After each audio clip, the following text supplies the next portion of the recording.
In this video, we strive to remain spoiler-free, discussing only story and plot elements from the books relevant to what has occurred already on the show. When necessary, a spoiler warning with a countdown will be given.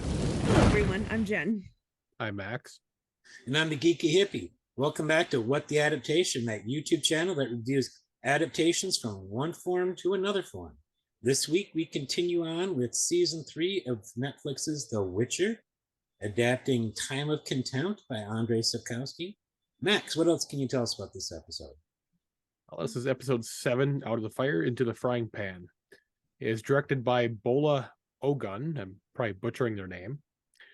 They've directed 2 episodes of The Witcher, Shadow and Bone, Raising Dion, and Legacies. A single episode of Lucifer, Charmed, and Siren.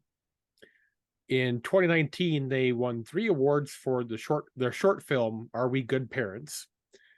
They won one for Best LGBT Short Film from Cleveland International Film Festival, and they also won for Best Short and Emerging Filmmaker from the AT&T Film Awards. Nice. It was written by Matthew D. Ambrosio. They have previously written 16 episodes for The Witcher, 19 for The Vampire Diaries. They also have credits in the script and continuity department for 8 episodes of The Witcher and 43 episodes of The Vampire Diaries, and 10 episodes for The Umbrella Academy. IMDb does not list any awards for them. Okay. So it doesn't mean they necessarily have any, but it's not listed. Yeah. I have to admit, I had a lot of fun watching The Vampire Diaries, so that's a good background for me, in my opinion. In this episode of Fear and Loathing in Vegas, Ciri gets lost in a desert while on a peyote adventure.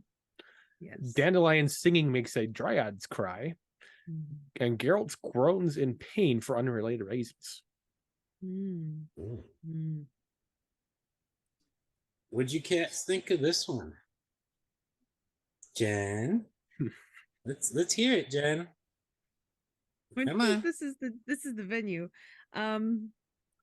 I think it's something that everyone has to see once to further the plot along. That's all I'm going to say. It's plot development. It's probably the episode so far that I can think of that has the most. You could really get more into Ciri here, I guess, than any of the previous that I've been aware of for any of the seasons. Like, this is the most Ciri centric. So she's like coming into her powers.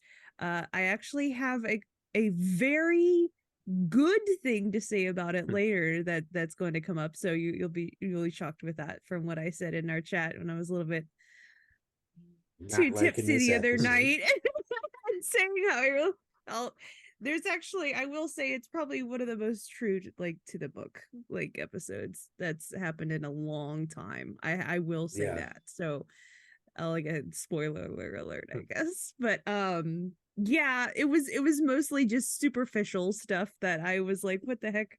And I felt like it in retrospect, even though you have to really kind of get involved into the scene of what was going on, to me it just seemed to drag on a little bit too much to be. It seemed filler, especially if you try to watch it through knowing the story already. And I have to take it to have a little bit of bias a little bit there, so I have to judge myself and how I view it, knowing I'm like, oh, hey, come on, but mostly other people may not feel that way if they haven't read the books first. Right. But in retrospect, what the episode is going to be before it begins, and I would find somebody on a rewatch skipping large portions of this episode. So yeah, that's what I'll say for that. Or if you've got the means, playing at faster speed, which is what I did. I'd say it was very book accurate, and it's one of the snooze fest parts of the book.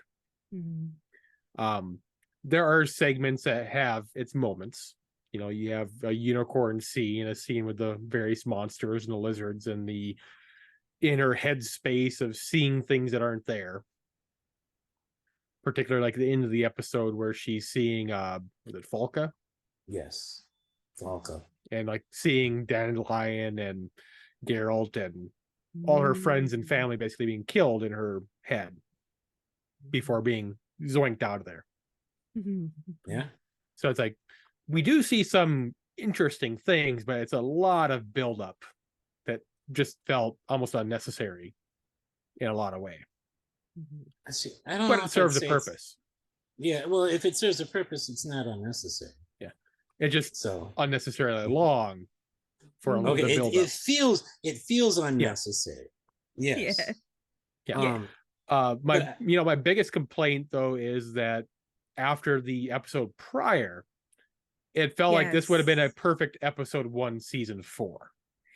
Yeah, I came off. I was so remember. I was like, yeah, last episode was so good and Yeah. stuff. It felt like a hard crash. Maybe it was because of the last episode. It was a See, lot, a big cliffhanger. before season 3, volume 1 dropped, I assumed that the conclave at Aretusa on the Thanath coup was going to happen in episode 7 or 8, or both. Across episode 7 and 8. I didn't expect it in 5 and 6. So I actually was expecting the desert to be the opening for season 4. Like literally the cold. I expected Ciri waking up and before the season dropped. My expectation for season 4 was a cold open of Ciri waking up in the desert. And well, we got it early. So they skipped a lot of stuff, but a lot of stuff wasn't needed. They did rush it. The Thanath coup was really the key thing of what happens in this book, so it was important to get to and to do well, and I think they did. And then this, it's necessary in a lot of ways. I think it's important for Ciri's journey, because here she's really going through trial by fire, literally, in the most true sense. Where she comes out on the other side, well, that's left to be seen. But I really enjoyed this one. Well, if we're ready for the first question of the night, all the changes from the source material, what are some you enjoyed and what are some you disliked? Glenn? I dislike, and this is me being this is how low how few dislikes I have about this episode. I dislike the fact Little Horse's horn wasn't spiral, because it's specifically described as a spiral horn in the book. That's a design element that the artist changed because the artist can change it, and so Max knows I complained enough about artists changing things just because they can. Back when we did Wheel of Time season 1, Waygate, anybody? Oh yeah, but that was a popular complaint for sure. I'm still salty about Waygates, but other than that, I mean, I didn't dislike any of the changes on what we did see on her journey through the desert, what monsters. I didn't even dislike the fact that we got that crazy little action piece that we got of her fighting the monster and bashing its skull in with its own chitin, in place of the rock throwers that you get in the book. That would have been a bit more more work, and I don't know if the rock thrower would have throwing monster would have been as effective, and it would have been a hell of a lot harder to film. I think this pit, falling into a pit, a rock pit. That would have been really complicated. So I'm not bothered by it. I like what I saw. I am wondering why the subtitles labeled Malva a dryad, but because she's not, but she hasn't given a name. So, but I knew who she was as soon as I saw her, because I knew who was playing Malva. But yeah, I can't really think of any changes that I dislike, and I think everything they did just sped up the episode so it wasn't 2 hours long, which this episode could have been 2 hours long. Yeah, so it was I'm kind of happy with rough. it. How about you, Jen? Disagree with me all you want. No, actually, I don't aim to disagree. That's not my thing. I don't want to come across as, but this particular episode is going to be the hardest for me to answer, because like I came off the gate, it's so like it feels like it reads. It really does. So I Good. can't. So in that way, that's why I said it's probably in that way it's the most applause-worthy compliment of any episode that I've given this far in that regard, because it's true. It's very true to it. So the changes, like we mentioned, like the monsters and everything, were small. I mean, I'm okay with those completely. 100%. The only thing I had with the unicorn is something completely different than the horn, but it was like, why the balls so prominent in the background? Like, there's this one shot where Ciri is like digging, and it's like you know what I'm talking about. It's like yes, you can tell it's a stallion. They could have just shot it in a different way and it's fine, but but that was more camera angles, which I was going to get to, so that's not even relevant to the question for this. There were a number of shots that made it clear that was a stallion. I was like, you guys don't have to like beat this to death, but yeah. And I'm gonna get into some other what's the word, like we talk about just wardrobe and issues and things like that, but as far as book changes to the book, no, this is probably the highest praise of an episode from all of The Witcher that I could ever give, that it is the closest to the actual book. So in that regard, well done. You're aces as far as I'm concerned. So that's my highest praise. There's no changes. I could really, very few. Lynn already outlined. I can't really think of any right now. And I'm sure that there are people out there who hated this episode because it was nothing like the book. They actually this did. episode would be. It's hard. I mean, there are, but like it's so well done. What do we call book cloaks when they're Witcher? When it's in with the Witcher, Redanians. Or Nilfgaardians. Nilfgaardians, maybe. But I don't know. Maybe, yeah. You know, for me, it's like this episode being almost so close to the book. You know, the issue for me is like, of all the chapters in all the books, why was it this chapter? Yeah. Yeah. This was one of my least favorite chapters in the entire goddamn book. It's probably my least. Yeah, it's like when you're making The Great Gatsby and you're remaking the whole book, and like they do the entire book is the movie's book accurate up to the ending, and they change the ending. Like they make a movie and the book accurate to the entire book is boring until the ending. And is Gatsby driving the car that kills the guy and not Daisy? I mean, is that what you're talking about? Like they make a movie and it's book accurate. The entire movie is book accurate except for the ending. Like that's the entire book is boring. Yeah. And they go and change that book out of my mind years ago. Spoilers for how The Great Gatsby ends, everybody, for those who haven't read The Great Gatsby. Daisy does a manslaughter. See, if the book made you feel tired, worn out, exhausted from this story, this particular chapter, then Andrei Sapkowski did his job right, because that's what you're supposed to be feeling to mirror what Ciri is feeling. And if the showrunners, replicate that on screen, then they're doing their job right too. You're supposed to be suffering alongside Ciri. That's the point. To put it another way is like The Expanse. I felt the same way the Miller chapters. I just couldn't stand the Miller chapters until he was suffering, and then I enjoyed it. And then I was enjoying his chapters when he was, like on the station, Can I actually talk about something that is a change from that I really did like, now that I think about it? Yaskier and his emotional connection with what's the guy that he likes? What's his name? Radovid. Yeah. And Yaskier, we'll get to how I feel about how he acted in this episode, but just phenomenal. That whole scene, like coming across him at the party and like writing the notes for where we should go, and just everything like that. It was just out of the park. I love that entire. So, Max, any changes that you liked or disliked? I mentioned earlier about the whole boring part of the book is what I said earlier. Okay. They happened to take the one part of the book I felt like the most boring chapter of all the books and blow it up. And and that was the part that they made the most accurate That was episode. just for you, Max. That was Yeah. for you specifically. They Like- thought of you.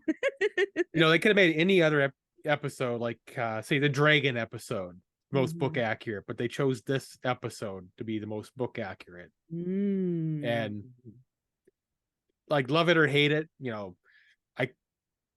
all the minor things that they're changed, I neither enjoyed or disliked them. It If was anything, probably I a like- case of, oh, Henry wants a more book accurate episode. All right, we'll give him one, and he'll hardly be in it. Maybe that's actually what happened. I could Possible. totally. That is plausible. I could It's totally imagine it. possible. Because Well, if he even his- was being as much of a jerk as they say he's been, that would be a nice little smack Well, back. even his recovery episodes are book accurate. But yeah. even the monster changes I like to point, though I would point out that the monster come out of the sand kind of reminds me of Starship Troopers. Yeah. Didn't have the pleasure. I don't have a point of reference. Big giant bugs. Big giant Yeah. bugs Mm. coming out of the sand, fighting in the There were a desert rocks. couple of monsters, I think, this season that had remind me of Starship Troopers this season. Yeah. Mm. A couple of random ones that just kind of looked like them, like they may have had someone from that department in this working on You'll it. notice though, what do both the monsters we saw have in common? Well, especially the second monster have in common with all the other monsters we've seen this season or on this show. Practically no Monochromatic? color. Yeah. Yeah. Now the one that did the whole slump, when they had the goo trap, the fake Mhm. water, that one had multiple colors because you saw teeth and then the external body. So but yeah, it was still pretty much mostly monochromatic, boring. And I think that's like my biggest design. I mean, issue even your with the unicorn show. is monochromatic. That's true. No, Warlock says white and black. So is the and desert. gray. Yeah, it's monochromatic. That's white. The And entire gray. Yeah, and episode. gray, white and gray. Yeah. It had no colors like red and blue. Well, I felt like I was watching Dune. In the desert, I was expecting her to do that shuffle step. The from and walk. can't sing the song. I don't know if we can even sing the song No. if they'll take royalties from it or something. So I'm not going to sing the song. Right. I appreciate that. It's not like we get monetized anyways. So now, if you people out there would subscribe instead of just watching, that would help a lot. So please give us a like and subscribe, and call me a jerk in the comments or something for being pushy about that. Back to you, Max. Well, we have question 2. We're ready. That'll work. How well did the show interpret the appearance and nature of the costumes, props, scenery, and creatures, both practical and VFX, and how well did you enjoy the music? First of all, I gotta say, music I like, especially that piece that Ciri was singing. When you listen to her singing it with the closing credits, it's amazing. The girl's got a good Is it voice. the I horse did with no not name? know. No. Da-da-da. Okay, I'm not going to sing it. I just You want to so bad. A horse with no name. That's my background. The American Can't song. help it. Kids, Can't if help you don't it. know what this song is, just go ask your mom. Go ask your dad. It's a song. It was a big thing by a band Yeah. called America. I think they were a one-hit wonder, maybe not. I'm not sure. I Anyway. think they had some other hits. Hmm. Music was great. I think Jen had some thoughts about costume. Oh, whoa! I'll let anyone who wants to go first go first. Because yeah, I do. I could sit here. I could sit here all night. I am happy with the costuming. The costuming in the episode. If Jen has the complaint that I remember her having a complaint about, I can understand it, but I think I might have an explanation. But Max, what Frank. about you? Yeah, I'll say that the Dryads, I like their whole look that we Okay. saw again in this episode. I agree with that. Yeah, The monsters I thought Yes. were on point, even if Glenn didn't like the dark colors of them. the monochromatic colors of them. I particularly like the one in the sand with like the tar pool. Particularly Ciri's confusion, like trying to grab The the water water. Like, what trap, the hell is yeah. this? That was cool. That I agree. What That do was they cool. use for that goo? You see it in movies all the time. That's Corn just syrup. gotta. What? You think that's corn syrup? You think that's what that is? Oh yeah, they use it for everything. Blood. Man, it's some weird looking goo.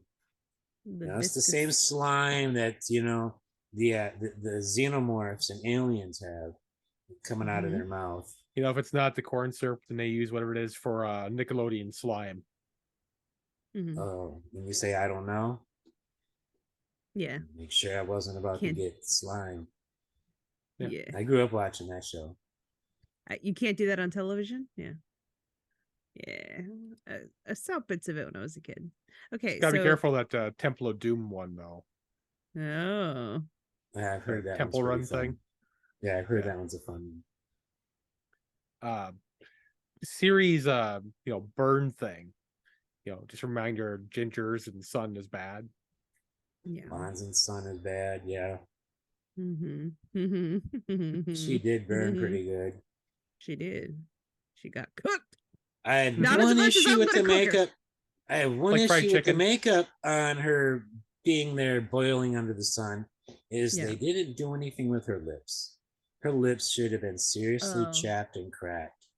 I Yeah. mean, just a day in that desert and her lips would have been all just ugly. And they didn't do anything. They didn't do anything to those lips. Mm-hmm. They should have. Mhm. So, She Jen. was. Yeah. All right, here we go. From the top. First thing, what person, I don't care if you're the magical lion cub of Sintra, I don't care if you're a normal, regular Joe, but who goes out in the desert in a full fur frock, and then about 3 days later decides, oh wait, I can tear this and put something over my head to like actually make like there was several consecutive days where she didn't try to cover her head or hair like just you would do that as not like you anybody would do that as a human general response. Also, isn't she the fairest and most beautiful, kind of leading into what Glenn said, desert almost burn victim you've ever seen before in your life? uh Her clothes had not a patch of sweat on them. There was not one sweat drop anywhere near. The clothes were but that could be almost understandable because of how dry and hot it is, but like even though it had the burn over her face, there was like barely any sweat, and if there was some, it glistened, and her hair was whipping, and it was the most this is my theory, I think the sweat would have evaporated. I think that's my explanation that I said I had. The sweat on the clothes and in the hair would have evaporated too fast for us to really ever notice it being there. Here's my guess. No one in the costume or makeup department ever went to Burning Man. Or lived in a hot climate. Yeah. Is it Burning Man or what's that other one? The desert thing. I'm trying to think it's called. Is it Burning Man? It's definitely Burning Man. Okay. That's a I think there's another one that's out there. There is another one, and I There can't think of it. one. And I can't think of it. It's a bunch of big bands too. Yeah. Big names. And my cousin. But yeah, it's like my cousin goes to it. But yeah, the whole concept, like, yeah, if they spend like 2 weeks out on that whole desert thing, like they should know what that looks like. Yeah. See, I've never been in dry heat like that, so I don't know personal experience. I could be completely wrong about how well sweat retains in clothing and hair in a dry desert. I could be totally wrong. Who walks during the day in the desert? 15-year-old girls, I guess. who after don't the know. First day of doing that, you're like, you gotta conserve. And obviously the night has dangers too, but like you can't be doing that much. Right. I'm like they could have just had her walking at night. That's changed nothing else. Yeah. Like, that's what anybody would do. What did she do in the book? She walked by day for like a day or so, until like the second or third night, and she started walking at night.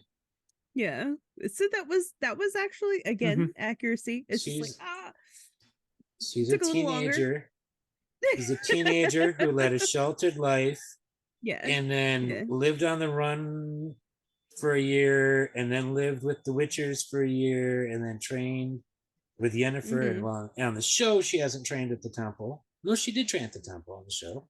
Forgot Mhm. about that last season. So she hasn't really had any education on desert survival. My thing, okay, yes, agreed. My other thing is I with respect, I did like the goo monster was A plus. Goo monster was phenomenal. I like stallion horse, little horse. I liked Wax. phenomenal horse trainer who's ever training that horse and how they Yeah. react. I mean, perfect. Let's give it props there for sure. But I respectfully disagree about that one crab Brandon Sanderson shit-in a monster that came. And she was hanging. There's this one scene, and I know you guys probably know better than I do what I'm talking about here, where she's hanging onto a piece of the armor and then she's using the rock to bash its head in. It was very poorly CGI done in my. I could see that she was on a moving platform, and that's how they shot it. Like it was very Yeah. bad. Please rewatch it. I watched. I was like, oh no, it's very bad. I usually I am so easy to fake out in action scenes like that. I'm like, oh okay, like, but I was not faked out. I was like, oh no, it actually detracted. But what was I gonna say? Yeah, I'll be quiet now. So I want to continue on to other things. So yeah, okay. Yeah, I understand what you're saying about that. I didn't notice the CG problem, but when I go back, I will go back and look just to watch Please just do. for that. Enjoy that. I did like. I liked the water trap monster. I knew it was. I did too. I knew it was a trap the moment I saw the water. I'm like, Oh yeah, I thought it was an okay. illusion at first. I didn't know it was a monster. I was like, oh, an illusion. Am I wrong? The one that caught me is I did not see. When she's the one where the big monster, the big fight. Until she said something's wrong here. I sensed something. Mhm. I didn't suspect it at all in that one. Me neither. But Yeah. no, that one. But I still enjoyed the fight. I just didn't like the design of the monster. I'll look and see if I can spot the CG. I tend not to. I tend not to, unless it's like really, really bad. I don't always notice problematic So CG. I was just looking at the scene Jenna's talking about. I see what she's talking about. It's not so much that the scene is so much bad. It's just that you're not really seeing Ciri on top of the monster zoomed out. You're seeing it zoomed in on top of this thing that's jostling around, and the legs going up around her. It's clearly it's her on a rig. It's definitely her. Is it just me, or so did they design that monster in such a way to make it all confusing looking? Because it's the most confusing looking monster, I've seen yet on this show. But I understand why they did the shot that way for a safety perspective, having her up 20 feet in the air on something that's not actually there. Mm-hmm. Like that's gonna be a very safety risk rig to make. Mm-hmm. So like I totally understand why that they did the shot the way they did it. Yeah. But there could have been maybe other ways they could have done that shot, maybe zoomed out with a bigger green screen effect going on. But they may have realized that it was harder to make it look realistic doing it that way, having a wider shot. Looking back on it. Okay. See.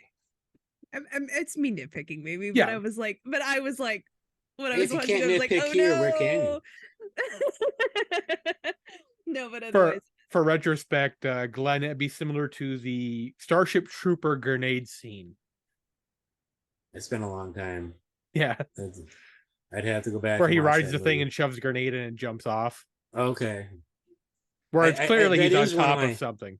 That is a rewatch I have planned for sometime in the next year, so I'm going to wait until I finally read. I've yet to read that book. I've read most of Heinlein's stuff, but except for that one and a couple others. What's our next question? Hey, question number 3. What is a scene or sequence you most remember, enjoyed, and or hated? Let me guess. Jen hated the desert sequence. No, it's not. I'll be nice Let's now. hear. Like Max is like, let's keep it. Let's keep it. at home. Everything that was not, boring in the middle of the desert. Keep the monster scenes in between, and we're good. I'm not gonna give anything that I dislike. I really liked, Joey Beatty singing to the Dryads. I Mhm. really like that. Agreed. I really appreciate Joey Beatty singing. Mhm. I think he's got a great voice and he's good. He uses it well. And I also think he's probably one of the best performers on this show, regular performers by Agreed. far. Even I'll get to the acting later, when we get to there. But so I'd have to say the one scene that stands out for me is, Dandelion singing to the Dryads. I wish he had played his lute alongside of it, but that would have been nice. But yeah, what I about you also guys? really like that scene. I liked that scene as well. That's a good pick. I'm gonna have to think about it because I'm gonna go with the scene I really liked for this one. I'm gonna be nice now. I'm gonna switch it up. So give me a moment. Let me Okay. think. Not I see have what to got. agree with Glenn, mainly because it's like that's more of the end of the episode and it was over. The snark is heavy this episode. Max just barreling through my nice attempt. He's like, no, we must have balance. Niceness must not have it. No. Okay, so in my opinion, the thing that I really liked, again, everything Joey Betty, if Beatty, Beatty, Joey Beatty. When he's on the screen, it was phenomenal. Ciri looked beautiful. I was taken away. There were a couple of scenes between her and that elven queen lady that I really liked. A couple of them I got a little bit tedious at the end. I was tired of her by the end of the episode, and she was only in it for 4 or 5 minutes. But at the I was when she took off the hood, right? And the mystery, I was spellbound. I was caught up in the moment. I was like, this is amazing. Oh my gosh, we get to see her face and she's talking to her. This is cool. This is cool. She's having her like spirit guides, which are her ancestors, or maybe like some sort of distant potential relative, like talk to her and guide her through the desert. And we're going on the spirit journey here, and this is freaking cool. And then I was like, okay, I was tired of her talking by the end of the episode, which is, I don't think it's the actress's fault at all. I just didn't, I was like, at all, because she delivered perfectly. I believed her. She was her. Like, see, she did a good job. But I was just like, towards the end. I was very happy to see her grandmother, right? It's been a while since we've seen her, and it's the same Jody actress that Mays, I used. think. Yeah, Jody Mays. Yeah, but I was like, oh, that's That's awesome. Calliope. She's here.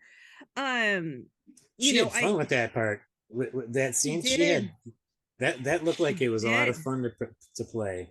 She did. So I was like, oh, that was cool. Like, I was excited by that as well. Good positive emotional reaction from me. So Beatty was great. I totally bought into and was sucked into the Elven Queen when I loved her voice. I loved her voice. Whoever they Her did the voice casting, is beautiful. phenomenal voice, right? I was just I blown want away. I want her to narrate audiobooks just so I can listen to her voice. It's just very, Incredible. very pretty voice. Pretty everything. I was like, oh my gosh, Yeah. And I she's love how ethereal. she cut her ears to look elven. She did. Yeah, I'm that like, was a cool part. I've thought about if I had the money, I'd have a plastic surgeon give me pointed ears, just because I always wanted. I like pointed ears, and I wish I had pointed ears, but I couldn't just cut my ears into a point. No, that's pretty hardcore. She's pretty hardcore. That's like filing your teeth down just to give yourself fangs. I can't imagine. Ugh. So to like randomly interject for scenes hated or whatnot, this is kind of a random goof in the episode where the horse is wounded. Mm-hmm. It switches from a stallion to a mare. I thought that, but I wasn't looking too close to it. I'm like, It is. this Really? a mare, Okay. right? Yeah, Yep. I thought that. They I did. thought that. I When didn't she's know if it laying was on the a ground, goof or I was wrong. when little horse is Yep. on the ground. Yes, I know what Mhm. he's talking about because I thought the same, but I'm like, I could be wrong. It's actually mentioned on IMDb page. Okay, I thought that. Nice. So 2 different horses played little horse. Mhm. Wax. I can't say I hate that. Spell. I mean, No. at least we didn't get that Can't say I hate view. that. It was a gratuitous at that point. I was like, we got you. I'm there. It's a boy and it's a boy. He's doing boy things. It's a pretty horse though. Beautiful horse, incredible horse. Whoever trained it was like amazing. Well done. What's our next topic of discussion, kids? All right. Question 4. How well written was the dialogue? Did it adapt to the dialogue from the books well? And did the actors deliver those lines well? Oh, There was resounding praise for dialogue? me. Yeah. There was What? dialogue this episode? Yeah. I think Geralt did his book dialogue fantastic. It's the dialogue he's best at, the grunts. Mhm. You know, that is Geralt of Rivia on TV at least. Mhm. Geralt's not that talkative on the show. Have you noticed that compared to the books? Yeah. Yeah. Maybe Mhm. that'll change when we get a new actor as Geralt. I'm thinking it probably will. Yeah. I Hard hope to so. say. Especially since we'll be getting to some of the most constant conversations. There's a lot of conversations to come, coming after this season. So I will probably say it's good. I will let somebody else go though. Don't be quiet. I think the dialogue was good. And I think it was performed well. For the scenes that we had, there wasn't a lot of, there was a lot of Ciri talking to herself, which it's going to happen. You're not going to have the character do all their thoughts in their head in a scene like this, sequence like this. They're always going to be speaking all their thoughts out loud when they're alone like that. So, yeah. I say in a way we did kind of get their internal monologue sort of through external third-party people. Yeah. To them. Yeah. Fair point. And she even knows that it's her subconscious, which is great. Yeah. So I don't really. It's a little messed up in there. I really don't have much to say about the dialogue. I still didn't get that spot. Yeah, I don't. Go ahead, Jen. If you have anything to say about the dialogue or stuff like that, I think it was good. Yeah, it was pretty well. It was well adapted for what it was. I think they ran on a bit too long, but I think that wasn't the dialogue's fault per se. I think that was just the gist of the episode in general. So that was kind of what they were aiming for, and that was accomplished in several ways. One of them is with dialogue, but what was done beautifully, especially Joey Beatty singing, which was, again, all that was not part of the book. It was something they wrote, and it was very good. His interactions Freya as Allen well. singing. Yes. got her. So you have to give props where it's due as far as that's concerned, and they were some of the best parts of the episode to me. So I'm going to say dialogue does pretty well for the little, again, it's not dialogue heavy of an episode, but in that regard, it does well. The dialogue portions, I didn't pay attention in the book and going back through that chapter to see if there were any, parts of the dialogue between her and her subconscious that there was like directly lifted from the book. It sounded parts that were very similar, but I didn't see if there was like a one-to-one lift. I didn't pay that much attention to see that. I don't think there's surprised a one-to-one if there lift anywhere. Like I said, I wouldn't be surprised if there were some areas, but I didn't pay that close attention to figure out if there were. I mean, I watched the episode twice today, and I listened to that chapter once today. And there's close dialogue, if it might, but nothing one-to-one that I can think of. Mhm. And like I said, I didn't pay that close attention to try to find it. I didn't write down every line of dialogue and try to find every line of dialogue or anything like that. So, I but it did- sounded close enough for what we had. Mhm. All right. Question 5. Who would you call best and the worst actor or worst actor? And you can choose up to 3 people. I'm going to name 3 people right off the bat, but they did not appear on screen. Steve Dent, Charlotte Dent, and Joseph Astor. They were the horse masters for this episode. Thank you, Max, for finding their names for me. I think the work they did with the horse that played Little Horse or Horrocks was pretty awesome. Mhm. I think the horse was great.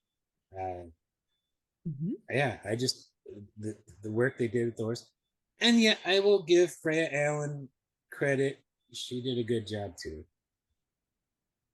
This was a good episode. It was she did a really good job, but I really wanted to give props to the horse masters. Mhm. Yeah, I will absolutely agree with Glenn. Horse masters just nailed doing their job in this episode. Flying colors. I mean, I don't know if I don't know anybody can handle a horse that well or get it to lie down and stand up and do everything it needed to do right at the exact moments it did every beat. I wonder how many takes that had to do. I don't know if they had to do several, but it looks very natural. I'll say Joey Beatty. Beatty? Beatty. I'm saying his name? Mhm. Beatty. I'll try to do better than that. Beatty, he deserves it. It just phenomenal. Everything he did, from at the end scene showing this grief stricken on his face. He's like, oh no, it's not that bad. sorry. Like he was so good. Ciri, it's fine. Ciri's in the oh no, beginning and we end. don't know where she's at. It's like Oh no. Yeah, that was really good. So I have to give it to, I agree with Glenn, Horse Masters first, and then just because of having to deal with chaos. Haha, I see what I did there. Haha. And then him for sure. I disliked. I think all the actors, even if I didn't like what they were doing at the moment, it was their fault. Like I talked about that one lady that had the really pretty voice of the elf lady. Forget her name again already. Falca. She delivered flawlessly. I just thought the dialogue ran on too long, but that's not her fault. So I really can't say a bad actor. I didn't hate or think any of the actors were bad for what they had to do. I think Ciri was taking a lot of direction. I would know if I would agree with that. Just like, I'm a beautiful straight, but that's kind of the thing. That was the issue. So that was the task at hand. She did a really good job with it. Freya Allen did. So She worked with the best that she had, at least for a script. She did. I agree. As far as the horse thing goes, I still think Artax did a much better job. Yeah. Not a fan of that movie, but I'm like the only person. Friendship ended. Thanks, guys. This is my last episode I've ever seen- with What the Adaptation. We are done. Good night. I've seen the movie like 5 times, and it was mostly because my sibling wanted to watch it. And it just, maybe it's because it was my sibling's movie that I didn't want to like it. I'm not going to take it away. I'll just say that, when it comes to horses dying, Artax pulled it off better. Artax. More Okay, emotional yeah. connection. More emotional connection to the audience than this random unicorn. Fight against the sadness, Artax. Mhm. I was saying that actually when he was like, you gotta fight against the sadness. Anyway, I agree. Dandelion's scene, even he still steals the scene. He's in here for 2 minutes and he steals the scene. So it has to go to him. I almost feel like Joey Beatty so might end up being my MVP for the season. He should get his own show. Yeah. Oh yeah. Oh, just like Yen's a close. Dandelion spinoff? Just 5-minute shorts of just Dandelion. Oh. Yeah. That's all I need. That would be fun. Little TikTok Dandelion show. I'd watch it, or maybe like you say, 5 minutes is more material than even the 60 seconds. I'd watch it. Yeah, 5-minute shorts, episodes here and there. Yes, Yeah, that would work for I think me. it'd be perfect. Me too. Gotta have at Good least idea. one every season that's a musical number, though. It could just be one episode, just him annoying Geralt on the road, Absolutely. seeing how long before he tries like get hit by Geralt. Mm. I don't know if Can we Geralt look- would ever punch Dandelion. That's just like that. No, I don't. I can't picture that happening. He'd go for the fake swing at least. Well, yeah, that. And then Yasker would fall to the ground because he slipped. Mhm. I still like Toss a Coin to Your Witcher probably the best. All the songs. A lot of people do. Are we ready for the last question of the night? Yeah. Yeah. Question 6 of the themes present in this episode. Which one caught your attention, and what did you think of those themes? Any relevant to the books or events happening in real life? Absolutely rolled into the books, but I'm trying to put it in a theme. The only theme I could think of is Spirit Journey. That's Peyote Trip? Peyote Trip for Okay. True. Yeah. Like self-actualization, self-realization, confronting your demons, becoming your own. Yeah. Independence. Yeah. Maximus. What would you describe the whole journey thing as, besides boring? As a theme of just like, you know what I mean? Self-exploration. She did a lot of that. Trudging or drudgery. Yes. It's the desert. It's hot. Yes. There's sand. Yeah. I hate sand. Please. I'm in the Anakin thing. I was waiting for that. the Anakin meme. I hate sand, or whatever he says. I know. Of I'm course, sure it gets that everywhere. everywhere. Yeah. Mhm. Beautiful dialogue. The one that drudgery. really stuck out for me was trust. Because Oh. you had to have there was an element of trust for the dryads to let Yes. Dandelion, Yaskir into Brokilon Forest. There was the element of trust that Queen Aithne and the dryads have for the Scoia'tael who are hiding out in Brokilon Forest, for Melva, the human that lives there with them. But you've also got this trust that develops between Little Horse and Ciri. Yeah. Little Horse originally didn't let Ciri touch him. And then eventually by the end, he trusts her and he lets her touch him. They had to build up a trust between each other. And that's the theme that really stuck out this episode. Good one, Glenn. And Yennefer trusts. You could see that I wouldn't say it's so much a trust, but you could see that there is a bond between Yennefer and Yaskir that they try to pretend isn't there, but when they found each other at Aretusa, they immediately were hugging. It's like she ran up to him, and it just there's all. We are blessed. We are Kitty. blessed. Oh, what a beautiful. Hi there, baby. kitty. What's your It's so kitty's pretty. name? Who's Nell? Oh, Nell likes you. I cannot do that with Ahsoka, our kitty. Yeah. Oh, wow. Look at that. Nice. Look kitty. at that. We don't have any pets now. We haven't had any pets in this house for a while. It's like the longest I've gone without a pet in the house, and it's been weird. Because most of my life I've had a cat, at least a cat in the house. We haven't had a cat in 2 years. It's little skull friend. What's your skull friend's name? We don't have one. I like it. Okay, fair enough. Other than trust, name. With no name. I'm trying to think. I can't think of anything else other than trust that I latched onto, but that one really, stuck out. That's a good one. Well, loyalty, because Dandelion Yasker's loyalty to, not just Geralt, but Ciri and Yennefer, that family. He says, I have to go find my family when he's talking to Radovid.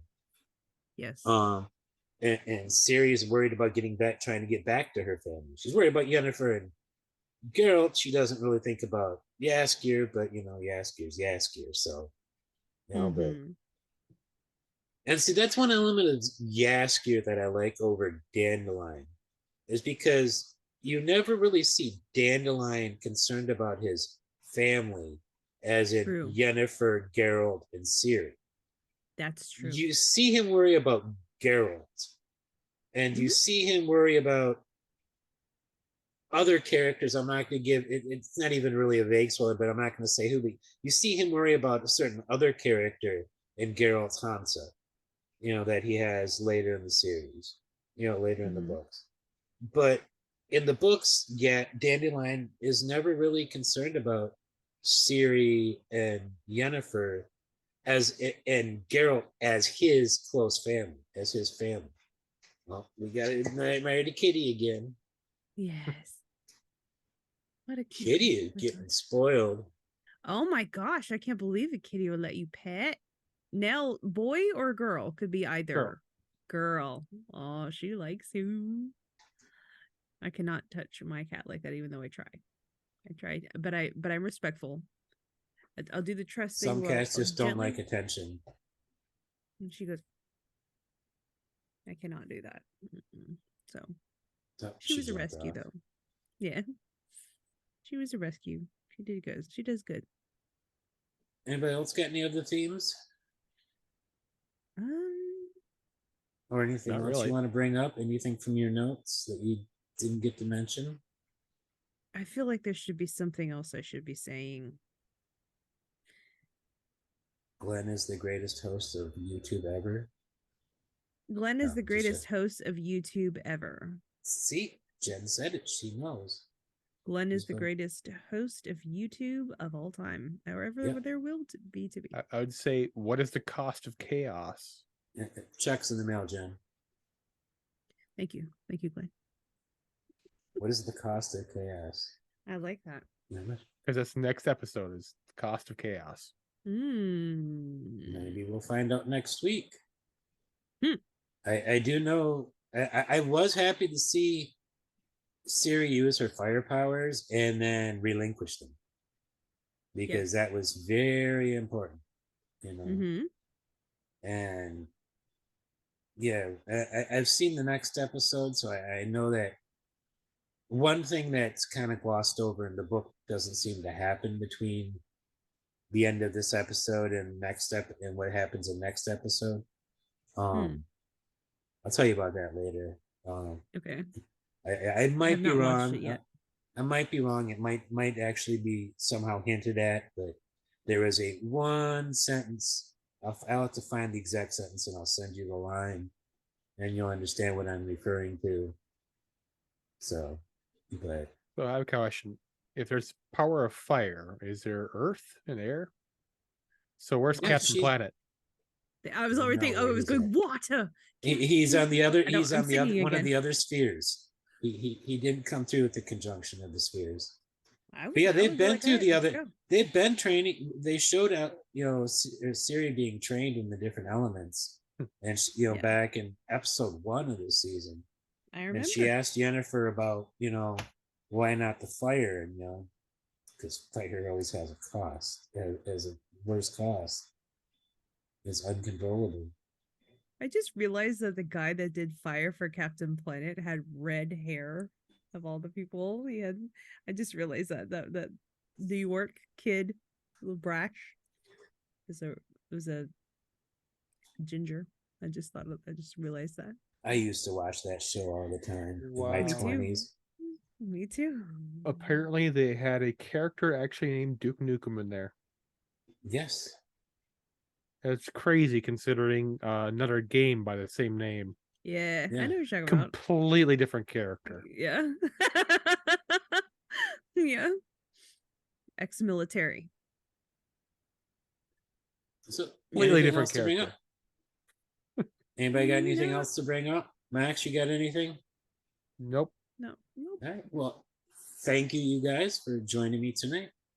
Thank you guys at home for watching. Please come back next week as we conclude season 3 of The Witcher with, and we'll have a special guest. I do believe Jim will be back with us next week.